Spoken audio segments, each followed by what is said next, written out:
पिछले एपिसोड में आपने देखा कि ऐश टोबियास की हेल्प करता है उसके पोकेमॉन्स वापस लेने के लिए टीम रॉकेट से, जिसके बाद ऐश को पोकेमॉन मास्टर चैंपियनशिप के फाइनल बैटल के बारे में कुछ रूल्स पता चलते हैं, जैसे कि ये फाइनल बैटल जीतने के बाद ऐश सिर्फ और सिर्फ पोकेमॉन मास्टर चैंपियनशिप जीतेगा, पोकेमॉन मास्टर नहीं बनेगा, उसको एक और ट्रेनर के साथ बैटल करना पड़ेगा। उसके बाद पोकेमॉन मास्टर बनने के लिए फाइनल बैटल स्टार्ट होती है और ऐश को पता चलता है कि उसका अपोनेंट गो है। ऐश यूज करता है ग्रीनिंजा का, वहीं पर गो यूज करता है इंटालियन का। अब आगे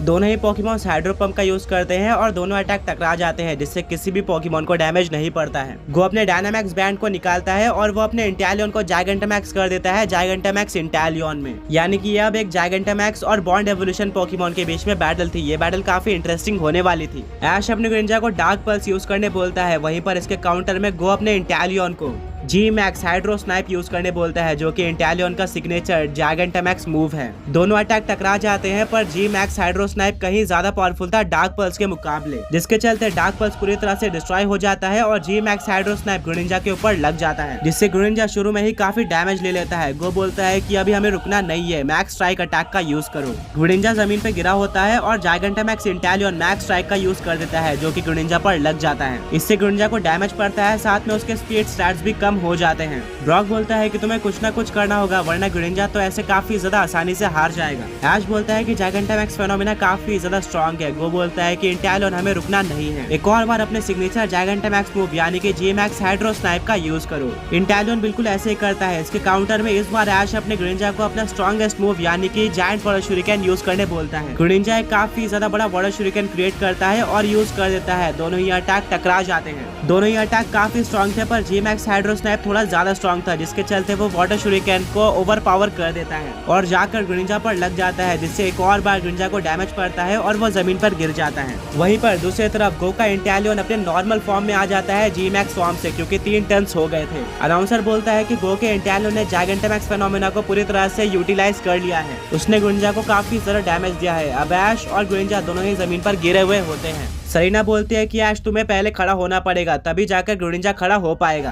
गो बोलता है कि मैंने इसीलिए बोला था कि ओवर कॉन्फिडेंट मत हो जाओ, भले ही तुमने मेरे से ज्यादा पहले अपनी जर्नी स्टार्ट की होगी, बट काफी कम टाइम में मैंने काफी ज्यादा ट्रेनिंग की है। मैं सुबह और रात हर टाइम पे ट्रेनिंग ही करता था और फाइनली अब मैं काफी स्ट्रॉन्ग हो चुका हूँ। इंटालियन चलो इस बैल को खत्म करते हैं, आइस बीम का यूज करो। तभी ऐश किसी तरह से उठ जाता है और वो अपने ग्रीनिंजा को डबल टीम अटैक यूज करने बोलता है, जिससे वो अपनी काफी सारी फेक कॉपीज बना लेता है और इंटालियन का अटैक मिस हो जाता है। अब इंटालियन को नहीं पता था कि असली ग्रीनिंजा कौन सा है। ऐश अपने ग्रीनिंजा को वाटर शूरिकेन यूज करने बोलता है, उसकी सारी कॉपीज भी वाटर शूरिकेन का यूज करती है और सारे अटैक एक साथ इंटालियन पर लग जाते हैं, जिससे इंटालियन को काफी ज्यादा डैमेज पड़ता है। गो बोलता है कि क्या ऐसा तो मैंने कभी भी नहीं देखा था कि फेक कॉपीज भी अटैक कर रही है और उसका डैमेज भी पड़ रहा है। वेल अब ऐश अपने ग्रीनिंजा को बोलता है कि चलो इस बैल को खत्म करते हैं, जायंट वाटर शूरिकेन का यूज करो। ग्रीनिंजा काफी ज्यादा बड़ा शूरिकेन बना रहा होता है, पर तभी गो एक स्माइल देता है और वो अपने इंटालियन को स्नैप शॉट यूज करने बोलता है। ग्रीनिंजा के हाथ पर इंटालियन बिल्कुल इसी तरह से एम करके अपने सिग्नेचर अटैक यानी कि स्नैप शॉट का यूज कर देता है, जिससे ग्रीनिंजा को हाथ पर काफी डैमेज पड़ता है और वो वाटर शूरिकेन को पूरी तरह से नहीं क्रिएट कर पाता।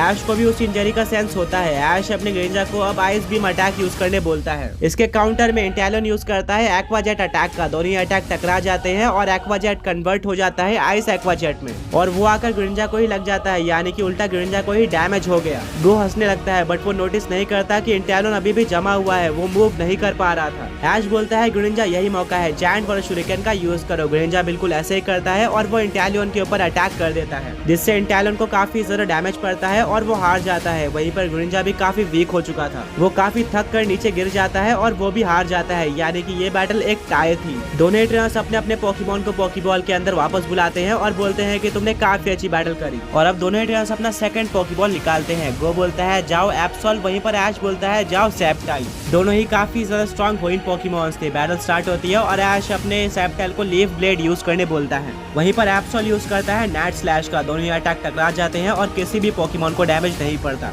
गो बोलता है एप्सॉल स्वॉर्ड डांस का यूज करो। एप्सॉल स्वॉर्ड डांस का यूज कर लेता है।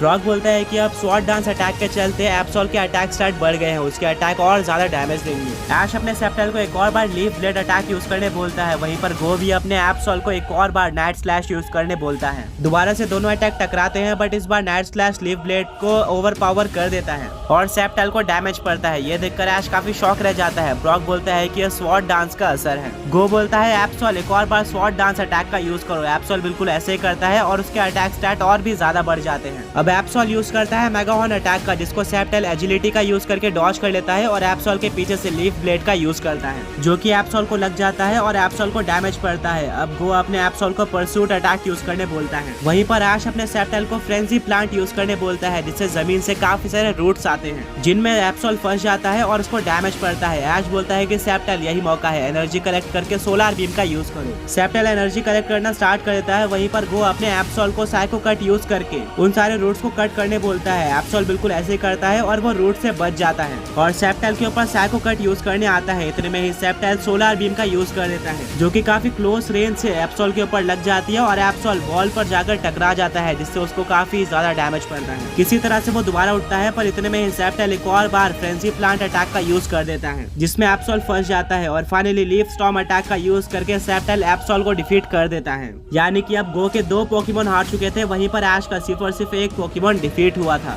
वो अपने एप्सॉल को पोकेबॉल के अंदर वापस लेता है और वो काफी डिसअपॉइंटेड होता है। फिर भी वो बोलता है कि एप्सॉल तुमने काफी अच्छी बैटल करी और अपना 3rd पोकेमॉन निकालता है। गो बोलता है कि ऐश तुम्हारा सेप्टाइल तो काफी ज्यादा स्ट्रॉन्ग है। इनफैक्ट इस बैटल में तुमने ग्रिंजर और सेप्टाइल का यूज किया है, जो कि तुम्हारे पोकेमॉन जर्नीज पोकेमॉन से कहीं ज्यादा स्ट्रॉन्ग लग रहे हैं। तुमने इनको पोकेमॉन वर्ल्ड चैंपियनशिप में क्यों नहीं यूज किया था? ऐश बोलता है कि मैं हर एक लीग में अपनी उसी रीजन के पोकेमॉन्स को यूज करता हूँ, ताकि उनको भी एक्सपीरियंस मिले और वो भी ट्रेनिंग करके स्ट्रॉन्ग बने और मुझे कोई ना कोई लीग जीता है। पर इस बार मैं इतनी बड़ी लीग के लिए अपने स्पेशल 6 पोकेमॉन्स लाया हूँ हर एक रीजन से, और ये मेरी अल्टीमेट टीम है। गो बोलता है कूल, एक अल्टीमेट टीम, मेरे पास भी मेरी अल्टीमेट टीम है और मैं तुम्हें नहीं छोड़ने वाला। गो अपने 3rd पोकेबॉल को निकालता है और बोलता है जाओ गोलर। ब्रॉक, मिस्टी, सईना और सारी ऑडियंस ये देखकर शॉक रह जाती है कि गोलर का साइज काफी ज्यादा था। उनको लगता है कि ऑलरेडी अपने डायनामैक्स फॉर्म में है। अनाउंसर बोलता है कि गो के गोलर का साइज नॉर्मल गोलर से कहीं ज्यादा बड़ा है और ये गो के लिए काफी बड़ा एडवांटेज हो सकता है। गो बोलता है कि ऐश तुमने तो मेरे गोलर को देखा ही होगा, इसको कैच करने में तुमने मेरी काफी हेल्प करी थी, बट अब ये तुम्हारे अगेंस्ट ही है। ऐश बोलता है कोई बात नहीं, मैं इसको डिफीट कर लूंगा। बैटल स्टार्ट होती है। सबसे पहले गोलर यूज करता है अर्थक्वेक अटैक का, जिससे पूरी जमीन शेक होना स्टार्ट हो जाती है और सेप्टाइल इस अटैक को डॉज नहीं कर पाता, जिससे उसको काफी ज्यादा डैमेज पड़ता है।